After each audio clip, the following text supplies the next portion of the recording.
ప్రేమ దేవుని మీద దేవుడు అంటాడు, నేను మిమ్మల్ని ప్రేమించలాగున మీరు కూడా నన్ను ప్రేమించాలనేది ఆజ్ఞేనా కాదా? ఆజ్ఞే కదా. మరి మనం ప్రేమిస్తున్నామా దేవుణ్ణి? ఒకసారి స్వపరిశీలన చేసుకోవాలి. మన పిల్లల కంటే, మన ఉద్యోగం కంటే, మన ఇంట్లో మరి దేనికంటే, భార్యలైతే భర్త కంటే, భర్తలైతే భార్య కంటే, అన్నిటికంటే అధికముగా దేవుణ్ణి ప్రేమిస్తున్నామా అని మీకు నేను క్వశ్చన్ పేపర్ ఇస్తే ఆన్సర్ నో ఉంటుంది. గ్యారంటీ. మభ్యపడద్దు, అబద్ధం ఆడద్దు, తప్పు మాట్లాడద్దు. దేవుణ్ణి ప్రేమిస్తే దేవునికే అధికంగా అర్పణలు అర్పిస్తాం, దేవునికే ఎక్కువ ఖర్చు పెడతాం, దేవునికే ముందు చూస్తాం, మన సంపాదనలో దేవునికే 50% ఇస్తాం. అంతేగాని ట్రెడిషన్ కాబట్టి ఇవ్వాలి కాబట్టి నీకు మనసు ఉంటే తెచ్చి అక్కడ 10% ఇచ్చేది ప్రేమ కాదు. అది కట్టడ, అది కట్టడ. నా దేవుడు గుడారంలో ఉండుట నాకు ఇష్టం లేదు, నేనేంటి సరంబి వేసిన గృహంలో ఈ యొక్క చందనపు మ్రానులతో చేసినటువంటి దాంట్లో ఉంటే నేను తట్టుకోలేను, నేను టాలరేట్ చేయలేను, నా దేవునికి మందిరం కావాల్సిందే అన్నాడు ఆయన. ప్రేమ. ప్రేమిస్తే ఏం చేస్తామో అందరికీ తెలుసు. పిల్లలు ఉన్నారు మనకి, ఈ పిల్లలకి ప్రేమిస్తే 2 పిల్లలు 3 పిల్లలు 4 పిల్లలు ఉన్న వాళ్ళు ఎక్కువగా ఎవరికి ప్రేమిస్తే వాళ్ళకి ఏదో ఒక కోణంలో చిన్నది ఎక్కువ రాస్తారండి, ఏదో ఒక కోణంలో చిన్నది ఎక్కువ వదులుతారండి. పిల్లల్లో మాట వినే పిల్లలు ఉంటారు, లేదంటే బాగా చదువుకునే పిల్లలు ఉంటారు.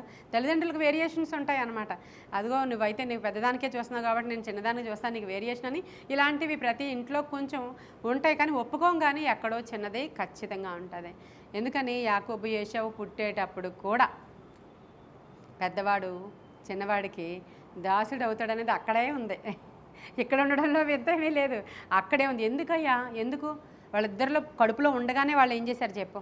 వాళ్ళ బుద్ధులు ఏమన్నా కడుపులో ఉండగానే నీకు చూపించారా ఏంటయ్యా? వేరియేషన్ ఏంటయ్యా?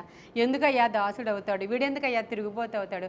లోపలే ఉన్నారు కదా, ఇప్పుడే మ్యానుఫ్యాక్చర్ చేసేయంటే ఎవరిని కరుణింతునో వానిని కరుణిస్తాను, ఎవని ఎడల కృప చూపిస్తానో వాని ఎడల కృప చూపిస్తాను, వారు నా చేతి పని నా ఇష్టం అన్నాడు దేవుడు.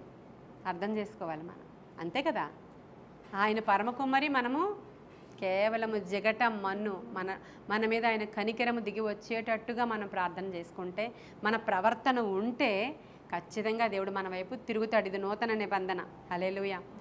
ఎలాంటి వారమైనా మన మీద గ్రేస్ కృమ్మరించబడుతుంది. ఎన్నిసార్లు పడిపోయినా ఆ కృప మనల్ని ఆవరిస్తుంది ఖచ్చితంగా. అందుకు ఎంత మనం ధన్యులం, అందుకు మనం ఎంతో ధన్యులం. ప్రేమ ఎప్పుడు త్యాగాన్ని చేస్తుంది, ప్రేమ ఎప్పుడు త్యాగం చేస్తుంది. ప్రభు మనల్ని విస్తారంగా ప్రేమించాడండి, అందుకని ఇవ్వాల్సిందంతా ఇచ్చేశాడు. నీ గాయములు మాన్పడానికి అతడు దెబ్బలు కొట్టించుకున్నాడు, నీ రోగాలు వహించడానికి ఆయన అంతా శరీరం అంతా చీల్చబడిపోయింది, నీ కొరకు ఆఖరి రక్తపు బొట్టు వరకు ఆయన కార్చారు. నిన్ను ధనవంతుడిగా చేయడానికి దరిద్రుడైపోయాడు ఆయన. అసలు నీకు సమస్తము ఇవ్వడానికి సమస్తము కోల్పోయాడు. త్యాగం. ఎందుకంటే నేను నిన్ను ప్రేమిస్తున్నాను, నేను నిన్ను ప్రేమిస్తున్నాను కాబట్టి నా సమస్తము త్యాగం చేసి ఆఖరికి నా ప్రాణము సహితము పెట్టుటకు నేను సిద్ధపడిపోయానని అంటే ప్రేమకి మనం ఏదైనా ఒక అర్థం చెప్పాలి అని అంటే ప్రేమిస్తున్నారు, ప్రేమ ఉంది అనడానికి ఒక మీనింగ్ చెప్పాలి, లేకపోతే అర్థం చెప్పాలి, దానికి ఏదైనా ఇండికేటర్ ఏమైనా ఉంది అంటే ఆ ఇండికేటర్ పేరు త్యాగం. ఆ ఇండికేట్ చేసే దాని పేరు ఏం పేరు? అంతే తప్ప నేను నిన్ను ప్రేమిస్తున్నాను, నేను నిన్ను ప్రేమిస్తున్నాను, నేను నిన్ను ప్రేమిస్తున్నానని అసలు ఏమి వాళ్ళ యోగక్షేమాలు చూడక, వాళ్ళకి సౌఖ్యం చూడక, వారి నీడ్స్ ఏమి కూడా తీర్చక, ఏమీ చూడకుండా నువ్వంటే నాకు ఎంత ఇష్టం అంటుంటే, నువ్వంటే నాకు ఎంత ఇష్టం ఆ మాట సరిపోద్దా? సరిపోదు. త్యాగం ఉంటుంది అన్నమాట ప్రేమలో. యాకోబు గారు ఉన్నారు. యాకోబు చాలా ప్రేమించేశాడు. ఎవరిని? ఎవరిమైనా ప్రేమిస్తాం, మరి ప్రేమ ఉండదేంటి? ప్రేమించాడు. రాహేల్ని కదా ప్రేమించాడు. ఎంత ప్రేమించాడంటే ఇంకా ఫస్ట్ లుక్లోనే లవ్ ఎట్ ఫస్ట్ సైట్ ఆయనకి. బావి దగ్గరే ప్రేమించాడు. బావి దగ్గర చూడగానే ఆయనకి అట్రాక్ట్ అయిపోయింది రాహేల్ చూసినప్పుడు. ఇక చాలా ఇష్టపడిపోయి మామని అడిగాడు, నేను చేసుకుంటాను నీ కుమార్తెని, నాకు చాలా నచ్చేసింది. ముద్దు పెట్టేసుకున్నాడు. ఎంతో ఎంతో ఇష్టపడిపోయాడు. ఆ ముద్దు ఆత్మీయ ముద్దు. జాగ్రత్తగా మళ్ళీ గమనించండి, ఇది వేరేగా నేను చెప్పట్లేదు. వాళ్ళ ట్రెడిషన్ అది, వాళ్ళ ట్రెడిషన్. ఎవరైనా కలుసుకున్నప్పుడు వాళ్ళ ట్రెడిషన్ అది. వాళ్ళ బంధువులు రక్త సంబంధులు కాబట్టి వాళ్ళ ట్రెడిషన్ అది. మగవాళ్ళు కూడా మెడ మీద పడి ముద్దు పెట్టుకోవడం అనేది చూస్తాం యాకోబు దగ్గర, యోసేపు దగ్గర. ఆ మీనింగ్ అది, అదొకటి జ్ఞాపకం చేసుకోండి. ఆ తర్వాత అంత ప్రేమించాడు ఆమెను. అడిగాడు మామని, అడిగితే సరేలే అల్లుడు ఇచ్చి చేస్తానులే, నీకు కాకపోతే ఇంకెవరికి ఇస్తాను, నువ్వు నా సొంత బంధుడివి, నా యొక్క సహోదరివి, కుమారుడివి, నీకు కాకపోతే నీకు ఎవరికి ఇస్తాను, సరేలే అంతకి నువ్వు 7 ఏళ్ళు కొలువు చేసే అన్నాడు. ఆమె నిమిత్తం 7 ఏళ్ళు కొలువు చేసేసాడు. ఆ 7 ఏళ్ళు 7 రోజుల్లో కూడా అనిపించలేదు, ప్రేమ చేసేసాడు. చక్కగా మంచి పెళ్లి రోజు వచ్చింది, పెళ్లి జరిగిపోయింది, ధూమ్ ధామ్గా చేసేసాడు మామ. పెళ్లి జరిగిపోయింది. ఆ తర్వాత తెల్లారే బయటకు వచ్చి రాహేలు రా అని పిలిస్తే ఈవిడొచ్చింది. నువ్వు వచ్చావేంటి, నేను నిన్ను కాదు, సారీ నేను రాహేల్ని పిలుస్తున్నాను అన్నాడు. నేనే నీ భార్యని అంది పొద్దున్న వచ్చి. నిన్న నువ్వు పెళ్లి చేసుకున్నది నన్నే అంది. పాపం ఆయనకి అసలు గుండెలు అవిసిపోయి, యవ్వనస్తుడు, ఉడుక రక్తం దుడుక రక్తం, టేబుల్ పడదొస్తాడు అక్కడ. మనమైతే ఇప్పుడు పిల్లలైతే ఏం చేస్తారు, ఎరగొట్టేసి టేబుల్. ఏం చేసావు నువ్వు నా భార్య ఏంటి, పిలువు మీ నాన్న. వెళ్ళాడు వాళ్ళ నాన్న దగ్గరికి వెళ్ళి మామ దగ్గరికి అడుగుతున్నాడు, ఏంటయ్యా ఈ అన్యాయం, ప్రేమ, నేను ఎవరిని ప్రేమించానో ఆ ప్రేమ ఏమైపోయింది, ఏం చేసావు నువ్వంటే, మామయ్య అంటున్నాడు, మాకు ట్రెడిషన్స్ ఉన్నాయి అయ్యా, కొంచెం పెద్దదానికి పెళ్ళి అవ్వకుండా చిన్నదానికి చేయకూడదు, అందుకే ఇచ్చి చేశానులే అన్నాడు. పోనీ రేపు ఏమన్నా ఇవిడికి ఇచ్చి చేసేస్తాడా, కాదట, మళ్ళీ 7 ఏళ్ళు ఆగు అన్నాడు. ఇంక ఎవరైనా అయితే ఏం చేస్తారో ఒకసారి చెప్పండి. ఈ రోజుల్లో నీకు ఇచ్చి పెళ్లి చేయను అని అన్నారనుకోండి, వాడు వచ్చి యాసిడ్ పట్టుకొచ్చేస్తున్నాడు, కిరోసిన్ పట్టుకొచ్చేస్తున్నాడు, పెట్రోల్ పట్టుకొచ్చేసి అయితే మీ నాన్న మీద పోసేస్తా, లేకపోతే నీ మీద పోసేస్తా కదా. ఈ పిల్లకే మనం చెప్పాం, అది వద్దమ్మా, దేవుని చిత్తం కాదు. ఇది వింటుందా? దేవుడు లేడు, ఎవరు లేరు, సేవకులు లేరు, ఇంకా పక్కకు పోండి, నా ఇష్టం, నువ్వెవరు చెప్పడానికి. ఆ పాస్టమ్మ చెప్పినవన్నీ అయ్యాయా ఏంటి? అక్కడికి వెళ్ళిపోతున్నారండి వాళ్ళు, అక్కడికి వెళ్ళిపోతున్నారు వాళ్ళు. అవి అవ్వలేకపోవడానికి కారణం నువ్వే అనుకోవట్లేదు, నువ్వు అక్కడికి వెళ్ళిపోతున్నారు వాళ్ళు. అక్కడికి వెళ్ళిపోయి సేవకుల్ని కూడా తోలనాడి, వాక్యాన్ని కూడా తోలనాడి. ఏంటంటే అది లస్ట్, దానితో కూడిన ప్రేమది, లస్ట్తో కూడిన ప్రేమ, శరీరేచ్ఛలతో కూడిన ప్రేమ, బాహ్యమైన అట్రాక్షన్తో కూడిన ప్రేమ. తర్వాత అర్థమవుతుంది వాళ్ళకి, లబో దిబోం అని ఏడ్చి. ఆ రోజు చెప్పారు మా పాస్టర్స్, మేము వెననోళ్ళ కొన్నాము, ఈరోజు రోడ్డు మీద నిలబడుతున్నారు ఒంటరిగా. అలా ఎంతమంది తెలుసో నాకు ఈ యొక్క 15 ఇయర్స్లో నాకు తెలిసిన వాళ్ళు చాలామంది, పేర్లు ఇక్కడ చెప్పకూడదు కాబట్టి నేను. ఇంకా మరలా నాకు ముఖం చూపించుకోవడానికి కూడా చెల్లని వాళ్ళు చాలామంది ఉన్నారు, చెప్పిన తర్వాత చేయలేని వాళ్ళు చాలామంది ఉన్నారు. దేవుని చిత్తమేం అక్కర్లేదు వీళ్ళకి, అవుట్వర్డ్ అపీరెన్స్ చాలు. ఇలా ఉండాలి, అలా ఉండాలి, అలా ఉండాలి, ఇలా ఉండాలి, అప్పుడంటే ప్రేమ వచ్చేస్తుంది అంటే వీళ్ళకి. వాడు ముక్కు పొడుగ్గా ఉంటే దీనికి ప్రేమ వచ్చేస్తుందట. అదా ప్రేమ? ఒక్కసారి ఆలోచించండి, అది ప్రేమ కాదు అది. అప్పుడు ఈయన ఏం చేశాడంటే ప్రేమ. ఇప్పుడు నేను యాకోబు ప్రేమ గురించి మీతో మాట్లాడుతున్నాను. రాహేలు కూడా మోసం చేసింది అక్కడ. తనకి కూడా తెలుసు అక్కతో పెళ్లి జరుగుతుందని.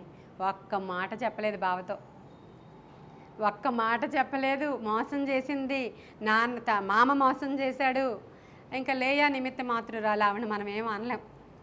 కాబట్టి ఇంత మోసం చేస్తావా, నువ్వు కూడా చేస్తావా, వచ్చి నీ మొహం మళ్ళీ చూడండి అన్నాడా? ఇది జరగలేదు. మామని కొట్టేయలేదు, మామని చంపేయలేదు, ఈమెను లేపుకుపోలేదు.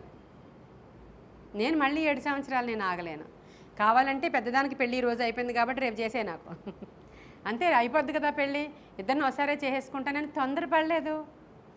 ప్రేమలో త్యాగం ఉంది. మరలా నీకేం కావాలి అని అడిగాడు మామని. మరో 7 సంవత్సరాలు కొలువు చేసేయి, జీతం లేదు అన్నాడు. సరే, ప్రేమ ఏం చేసింది? త్యాగం చేసింది 7 సంవత్సరాలు. హల్లెలూయా. 14 సంవత్సరాల త్యాగం అండి. హల్లెలూయా. ఇది నిజమైన ప్రేమ.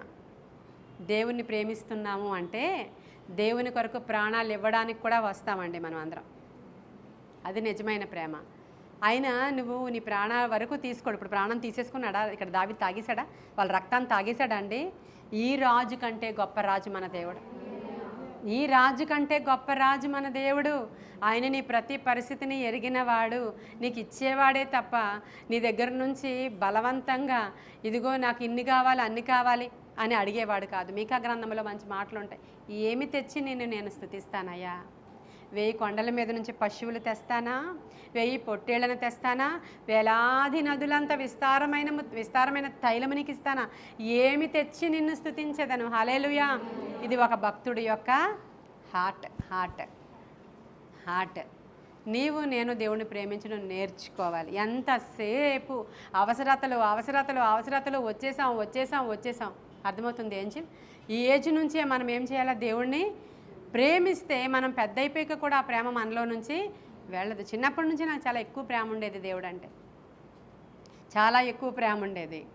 మా ఊర్లో ఎలా ఉంటుందంటే లూథరన్ చర్చిలో కోడి గుడ్లు పెడితే ఫస్ట్ చర్చికి తీసుకెళ్ళిపోతాం మేము. అక్కడ ఇచ్చేమో అక్కడ పాట పెడతాం అన్నమాట.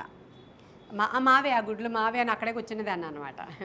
అప్పుడు చిన్నపిల్లలం కదా, మరి అవి ఎంతవరకు ఆ రేట్ వచ్చి పాడాలో అంతవరకు ఓకే వెళ్ళని అని చెప్పేవారు అనమాట. అంత అయిపోయాక ఫైనల్గా అప్పుడు ఆ గుడ్డు ఒకటి 50 రూపాయలు ఎంతో అప్పుడు అయిందనుకోండి, అప్పుడు మాదే అని చెప్పి ఆ 50 రూపీస్ నా దగ్గర చాలా గ్రాండ్ గొప్ప అనమాట. మా నాన్నగారు ముందే చెప్పించారు కాబట్టి ఆ 50 రూపీస్ అక్కడ ఇచ్చేసి ఆ ఫ్రూట్సో కొబ్బరి బొండమో ఆ గుడ్లో మళ్ళీ ఇంటికి తెచ్చేయడం అనమాట. అంటే 50 రూపాయలు దేవుడికి ఇచ్చేస్తాం, మళ్ళీ అక్కడే పెట్టి అక్కడే పాడుకుని మళ్ళీ తెచ్చేసుకుంటాం అన్నమాట. మాకు సిస్టమ్ అలా ఉండేది. అలాగ నేను చిన్న చిన్న విషయాలలోనే దేవుడిని అధికంగా ప్రేమించడం అనేది ఎవరు నేర్పించలేదు, నాకు దేవుడే నేర్పించాడు. నాకు దేవుడే నేర్పించాడు. దేవుడి కోసం ఏదైనా ఖర్చు అయిపోవడానికి. కాబట్టి ఈరోజు త్యాగం అంటే దేనికోసం చేయాలి? దేవుడిని ఎలా ప్రేమించాలి? ప్రేమలో త్యాగం ఉంటుంది.